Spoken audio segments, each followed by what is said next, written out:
करायची व्यवस्था नसेल तर ते निभावून घेईल. म्हणजे ज्याला दोन हात नाही, पाय नाही, डोळे नाही,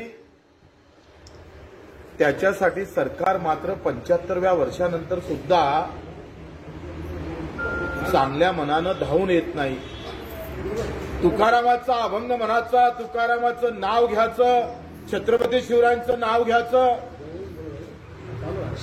आणि पगार मात्र 1500च्या वर वाढत नसल तर ते कोणाचंही सरकार असू दे, तुम्ही प्रभू रामचंद्राच्या नावानं सरकार आणलं असाल तर आदर्शवाद हा आहे का पहिल्या पाहिजे बजेटचा पन्ना हा दिव्यांगासाठी उघडला गेला पाहिजे.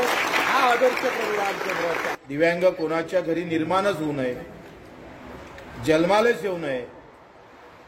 आलं तर किमान त्याला सांभाळणारं अशा प्रकारचं सरकार असणं गरजेचं आहे. त्याला आपण अपंगत्व याची जाणीव झाली नाही पाहिजे. या पद्धतीनं समोर येणाऱ्या कार्यकर्त्याची गरज खऱ्या अर्थानं आम्ही पाहतो कुठं असेल तर ते दिव्यांगांसाठी आहे. आणि त्या हेतूनं आपण हे काम सुरू केलं.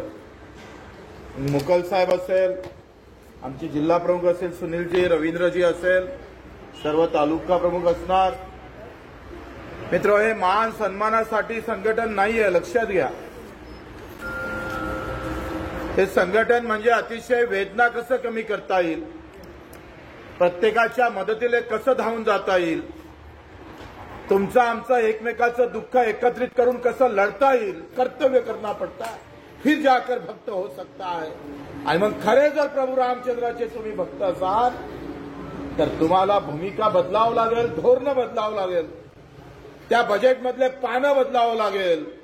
ज्याला दोन पाय नाही, चलता येत नाही, त्याच्यासाठी सरकारनं पहिलं उभं राहावं लागेल, मग बाकीच्यांना रांगेत उभं करावं लागेल. अशा पद्धतीने उभं राहणं, सेवा करण्याची व्यवस्था निर्माण होणं गरजेची आहे. मी माझ्या मतदारसंघात घरोघरी जाऊन दिव्यांगांचे पगार सुरू केले. आज आमदार निधीतून 60 लाख रुपये खर्च केले.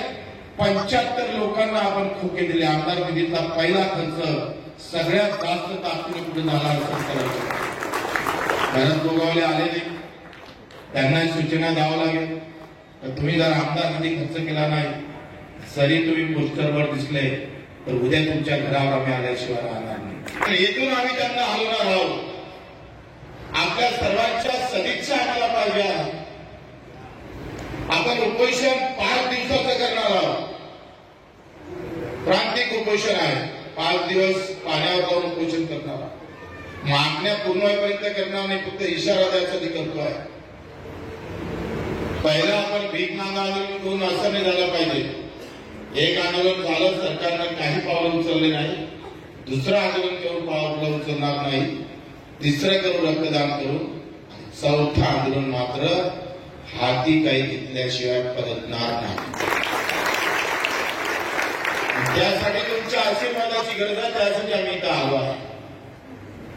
तुमच्याकडून आम्हाला अपेक्षा नाहीये, फक्त शुभेच्छाच्याच अपेक्षा आहे. तुम्ही कोणत्या पार्टीच्या आहे, कोणत्या जातीच्या आहे, कोणत्या धर्माच्या आहे, काही संबंध नाही. तुमच्या आमची जात एकच आहे, ती वेदना आहे. त्या वेदना कमी कशा करता येईल, त्या वेदनेवर कुंकर कसं घालता येईल. निवड मानधन म्हणून चालत नाही. देशातलं पहिलं मंत्रालय बच्चू कडूच्या बंडखोरीमुळं निर्माण झालं. दिव्यांग मंत्रालय पहिल्यांदा.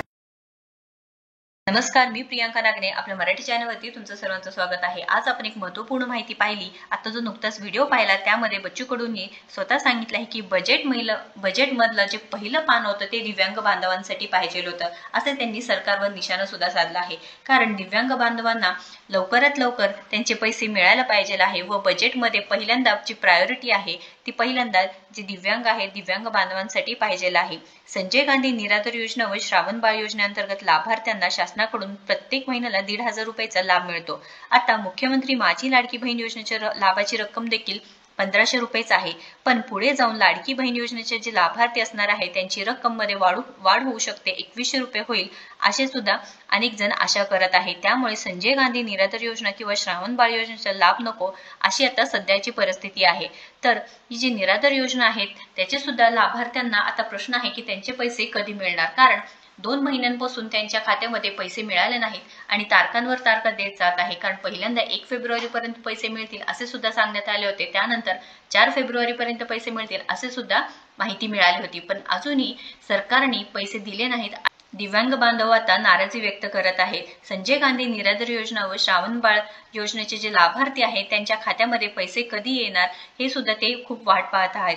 आता कोणत्या योजनेचा लाभ घ्यायचा इथे स्वयंघोषणापत्र घेतले जात आहे. तर संजय गांधी निराधार व श्रावण बाळ योजनेचे लाभार्थी मुख्यमंत्री माझी लाडकी बहीण योजनेचे लाभ घेत असल्यास त्यांना आता चालू योजनेचा लाभ नियमित सुरू ठेवायचे की लाडकी बहीण योजनेचा लाभ घ्यायचा यावरती स्वयंघोषणापत्र द्यावे लागणार आहे अशी सुद्धा माहिती दिली आहे. संजय गांधी निराधार योजना व श्रावण बाळ योजनेची लाभार्थ्यांसाठी अनुदानाची मागणी सुद्धा केली आहे. तर लाभार्थ्यांना पैसे कधी देणार किंवा दिव्यांग बांधवांना त्यांच्या निधीमध्ये वाढ होणार का नाही हा सुद्धा एक मोठा प्रश्न आहे.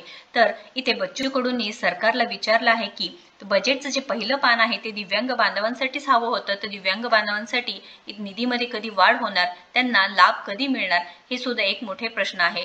तर महत्त्वपूर्ण व्हिडिओ आहे, जास्तीत जास्त या व्हिडिओला शेअर करा आणि अजूनही आपल्या चॅनलला तुम्ही सबस्क्राईब केलं नसेल तर पहिल्यांदा नक्कीच आपल्या चॅनलला सबस्क्राईब करा. धन्यवाद.